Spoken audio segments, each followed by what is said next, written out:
La petite Agnieszka a grandi dans une belle campagne au sud de la Pologne.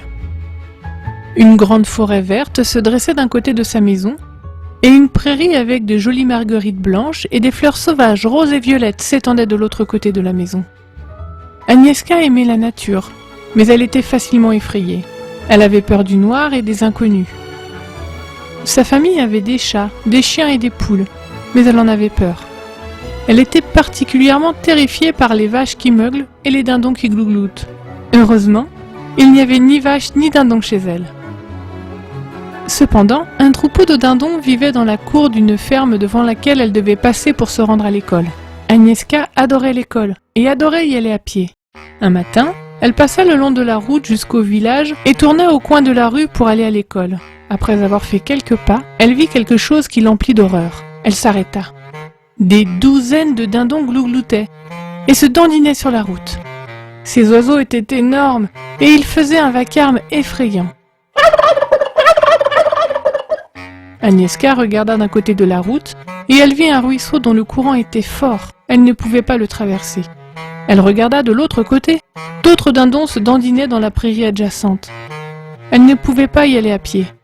En regardant au-delà de la prairie, la porte de la clôture de la ferme était ouverte et la cour était vide. Les dindons s'étaient échappés de là. Agnieszka était piégée.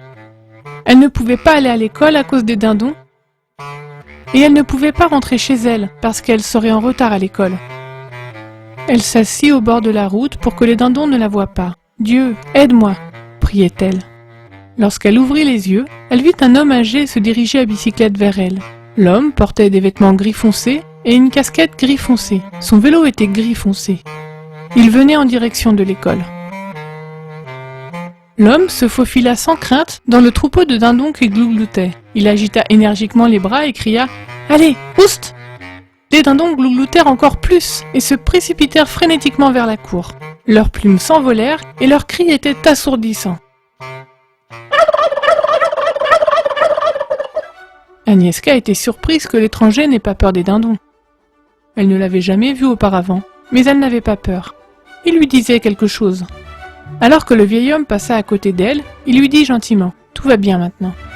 La bouche d'Agnieszka s'ouvrit avec stupéfaction. Elle regarda les dindons qui glougloutaient dans leur cour. Elle se retourna pour saluer le vieil homme, mais il avait disparu. Agnieszka se rendit joyeusement à l'école, elle n'était même pas en retard. Les dindons n'ont plus jamais envahi la route. Agnieszka s'est toujours souvenue de la réponse de Dieu à sa prière lorsqu'elle était effrayée. Maintenant mère de 2 enfants, elle leur raconte comment cet homme a fait fuir les dindons. « Je ne sais pas si c'était un homme ordinaire ou un ange, dit-elle. Mais je sais que la victoire vient de Dieu. J'ai pu vaincre les dindons avec l'aide de Dieu.